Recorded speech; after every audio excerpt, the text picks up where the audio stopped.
Hi. நாளைக்கு கூகு போயிட்டு கேக்கு cup பண்ணோம். ஹலோ, வெல்கம் பேக் டு நகர்த்த ராஜீஸ் வேர்ல்டு. விஷால் என்ன சொன்னு புரிஞ்சுதா? அவளுக்கு பர்த்டே, ஸோ ஸ்கூலுக்கு போய் நாங்கள் கேக் கட் பண்ண போகிறோம்னு சொல்கிறா. அங்கன்வாடி வந்தாச்சு. ஹலோ,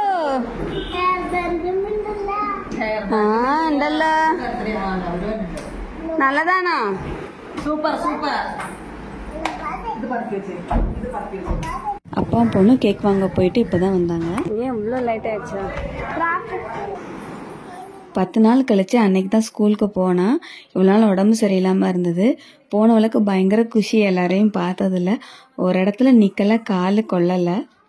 அங்கே இருக்கிற எல்லா பிள்ளைகளும் மணிமணியாக பேசுதுங்க மலையாளத்தில். இது என்ன பர்த்டேன்னு கேட்குறீங்களா? இதுதான் அவளோட நட்சத்திர பர்த்டே. நவம்பர் 18 தான் ஆக்சுவலாக அவளோட டேட் ஆஃப் பர்த்து. இவன் வந்து பரணி நட்சத்திரங்கனால அன்னைக்கு நாங்கள் ஸ்கூலுக்கு போய் கேக் கட் பண்ணி கொஞ்சம் செலிப்ரேட் பண்ணோம், வேற ஒன்றும் கிடையாது. இதான் நம்ம விஷாலி குட்டனோட பர்த்டே கேக். இது வந்து நட்ஸ் கேக்கு. நிறைய க்ரீமி உள்ளதா வாங்கினா எல்லா பிள்ளைங்களுக்கும் ஒத்துக்காது, அதனால நட்ஸ் கேக் வாங்கிடலான்னு முடிவு பண்ணியாச்சு.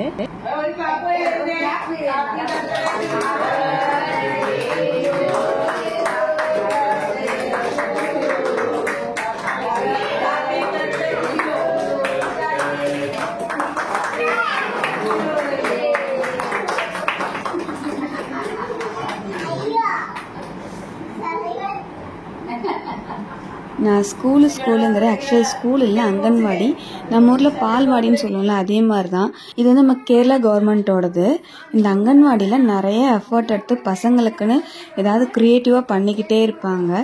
சில்ட்ரன்ஸ் டே வந்திருந்தது. ஸோ சில்ட்ரன்ஸ் டேக்கு காலையில் 10 மணிலேருந்து சாயங்காலம் 3:30 மணி வரைக்கும் அவங்கள பயங்கரமாக என்கேஜ் பண்ணி வச்சுருந்தாங்க. நான் அந்த வீடியோஸுமே வந்து ஷார்ட்ஸில் நிறையா போட்டிருக்கேன், நீங்கள் பார்த்துருப்பீங்கன்னு நினைக்கிறேன். எதுக்காக அங்கன்வாடியில் கேக் கட் பண்ணோம் அப்படின்னாக்க, ஒரு ஷேரிங், எல்லாரோடையும் நம்ம ஷேர் பண்ணிக்கணும், ஒரு ஹாப்பினஸ், ஒரு என்ஜாய்மெண்ட் இருக்கணும் பசங்களுக்கு. அது ஒன்று தான். நாங்கள் வந்து அங்கன்வாடிக்கு அனுப்புனதுக்கு ஒரே ரீசன் வந்து எங்களுக்கு லாங்குவேஜ் பேரியர் இருக்குது. மற்ற பிள்ளைங்களோட போகும்போது சீக்கிரமாக பேசிடுவா, அந்த லாங்குவேஜை சீக்கிரம் கற்றுக்குவா அப்படிங்கிறதுக்காக தான் அவளை போட்டிருந்தோம். ஏன் அப்படின்னா பூர்ணாவை நாங்கள் போடலை, அதனால கொஞ்சம் லாங்குவேஜ் இஷ்யூஸ் இருந்துச்சு. அது வந்து விஷாலிக்கு வரக்கூடாதுங்கிற அந்த ஒரு எண்ணம் தான். கேக் கட் பண்ணி அம்மா அப்பா தாய் எல்லாருக்கும் ஊட்டியாச்சு. அப்புறம் விஷாலோட பர்த்டே ட்ரீட்டுக்காக அவங்களோட ஃப்ரெண்ட்ஸ் எல்லாருக்கும் சிக்கன் பிரியாணி கொடுத்துருந்தோம். நாங்கள் கார்த்திகை மாசக்காரங்க, ஸோ நாங்கள் கார்த்திகை மாதம் நான்வெஜ் சாப்பிட மாட்டோம். ஸோ மற்ற பிள்ளைங்களுக்கு கொடுத்துட்டு இவ்வளோ கொடுக்கலாம் நல்லா இருக்காது அப்படிங்கிறனால இவ்வளோ நாங்கள் வீட்டுக்கே கூட்டிகிட்டு போயாச்சு. அங்கன்வாடியில் பேசிக் டிசிப்ளின் சொல்லி கொடுத்துட்றாங்க.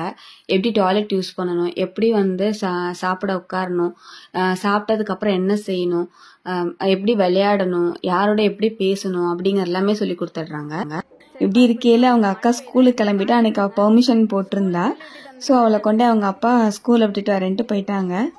அப்புறம் அங்கே இருக்கிற குட்டி குட்டி பசங்களுக்கெல்லாம் கேக் டிஸ்ட்ரிபியூட் பண்ணிவிட்டு நாங்களும் அங்கே கொஞ்சம் நேரம் வெயிட் பண்ணிவிட்டு விஷாலிக்கும் சாப்பிட கொடுத்தாங்க அங்கே கேக்கு.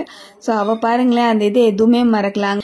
எப்படி சாப்பிடணும்னா எப்படி போய் உட்காந்துக்கணும், சாப்பிட்டு முடிச்சாச்சுன்னா அது என்ன செய்யணும் அப்படிங்கிறதெல்லாம் கரெக்டாக ஃபாலோ பண்ணுறாங்க. பசங்கள்லாம் நல்லா என்ஜாய் பண்ணாங்க. நான் ஏற்கனவே உங்ககிட்ட சொல்லியிருப்பேன் ஒரு வீடியோவில், நான் என் பசங்களுக்கு சாக்லேட்டே கொடுத்ததில்லைன்னு. ஸ்கூலில் கொடுப்பாங்க, அங்கன்வாடியில் கொடுப்பாங்க. நான் அங்கேயே சொல்லிவிடுவேன் அவளுக்கு சாக்லேட் கொடுக்க வேணான்னு. ஆனால் அவங்க சொல்லுவாங்க எல்லாருக்கும் கொடுக்கும்போது கொடுக்காம இருக்க முடியாது, பேக்கில் போடுறோம்பாங்க. அன்னைக்கு கொடுத்தாங்க. என்ன வேலை பார்க்குறா போடுறி உள்ள இப்பதானே கேக் சாப்பிட்டோம் நம்ம பேக்ல.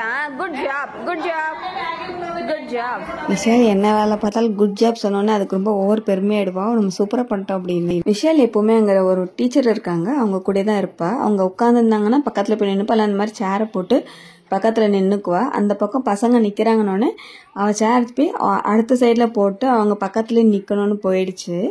3.25 வயசு ஆயிடுச்சுன்னா அவங்க அங்கே எழுத படிக்க எல்லாமே சொல்லி கொடுக்குறாங்க. A to Z, அப்புறம் மலையாளத்தில் ஆனா அவனா, அப்புறம் 1 to 3 எல்லாமே சொல்லி கொடுக்குறாங்க. அங்கேயே ஒரு புக் வச்சுருக்காங்க பசங்களுக்கு. அதில் ஒவ்வொருத்தருக்கு ஒன்று எழுதி கொடுத்தா அந்த பசங்க அதை கரெக்டாக ரிப்பீட் பண்ணி எழுதுறாங்க. இப்போ அந்த மாதிரி தான் விஷாலிக்கு வந்து ஸ்லேட்டில் ஏ சொல்லி கொடுக்குறாங்க. இதை பார்த்தோன்னே எனக்கு ரொம்ப சந்தோஷம், ஆச்சரியம். இதை தான் நீங்கள் ஃபர்ஸ்ட்டில் பார்த்தீங்க.